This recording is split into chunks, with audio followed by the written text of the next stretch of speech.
My name is Matthew D'Antuono, and today I'm going to talk to you guys about the Amazon locker system and how to go about location selection.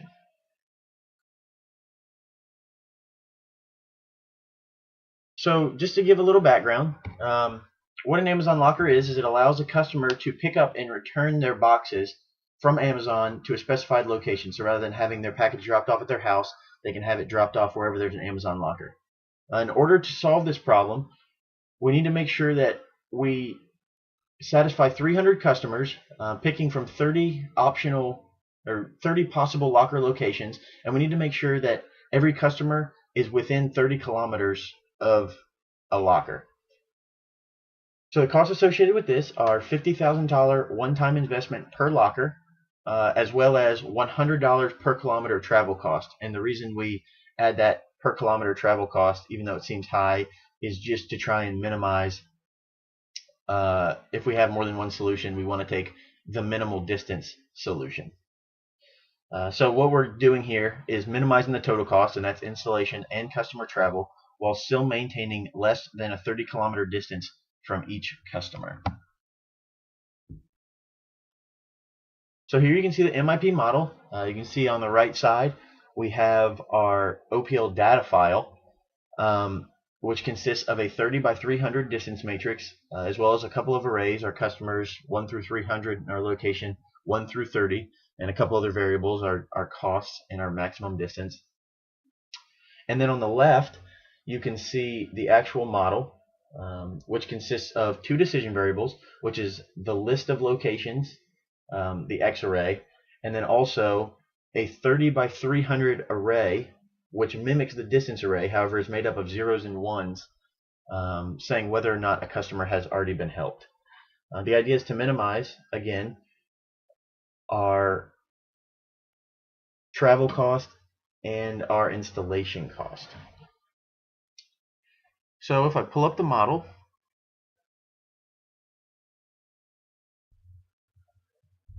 we can see here that we have three constraints.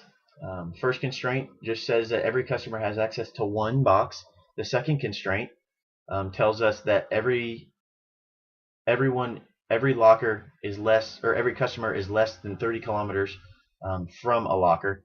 And the last one says that every customer has a locker to go to. So if we go ahead and run this, we should see our results over here in just a second. And it says our solution with objective 816,400. So what does this tell us?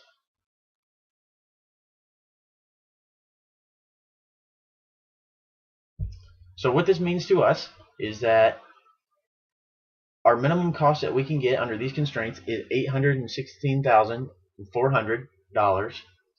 And down here in the X array, you can see the used lockers, which is locker 2, 5, 11, 16, 19, 20, 22, and 28. And those are the lockers we would use to get our optimal objective of 816,400. So moving right along to the C#, the idea behind the C# heuristic was to figure out which locker was the most effective on each iteration, based on how many customers it could serve, and then using that locker, getting rid of, eliminating those customers so they didn't need to be satisfied again, and then seeing on the next iteration which customer or which locker would be the most effective. So I did this by finding all the distances using the distance matrix. I found all the distances that were less than or equal to 30 and made another mimic distance matrix where it was all ones and zeros. A 1 indicated that the distance was less than or equal to 30, and a 0 indicated that it was greater than or equal to 30. And what this did for me was this allowed me to see which lockers were possible to use for which customers. So I went through and sum totaled how many customers each locker could help, and whichever was the most effective, I used that locker and set that as my best locker and my best locker number. From here, I calculated my distance cost using my distance matrix and the constraint of $100 per kilometer. And then I went through the customers that I had already used and gave them distance values of 1,000 to ensure that they would never be chosen again, that those customers would never try to be satisfied again.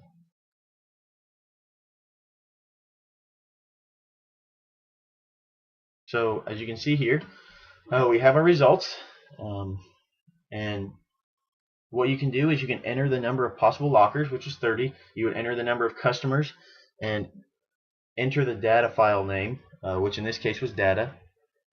And actually, I'm going to go ahead and pull this up just to give a little example. So again, you see the code right here that we've been going through a little bit. We'll hit start, and it will ask how many possible lockers. 30. How many possible customers? We have 300. And the data file name, simply data. And we see our solution right here.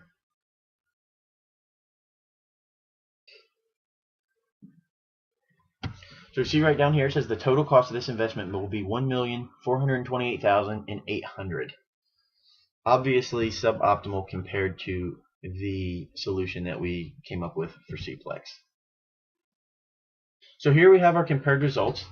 Again, you can see the solution from our Cplex model and from our C# model, and the Cplex is obviously a better solution. And now we're going to go ahead and look into a couple reasons why maybe the C# wasn't as good. So for Cplex, the MIP model has a very good chance of finding the optimal solution, since it's forced into finding the right answer based on the constraints. So by telling it that everything has to be less than 30 miles, we want to minimize our cost. That's what gives the Cplex a good chance at finding it.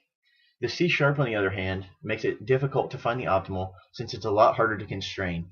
A lot of times, rather than minimizing, we're just running through a bunch of random iterations to try and find one with the lowest cost. In my case, I used the best solution at each iteration, which ended up not necessarily being effective in the long run.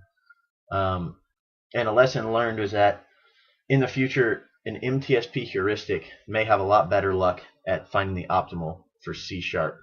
Maybe not quite what the Cplex got, but probably a little bit closer. Probably not in the millions. Thank you so much for watching. I hope you learned a little something about the Amazon locker location selection problem.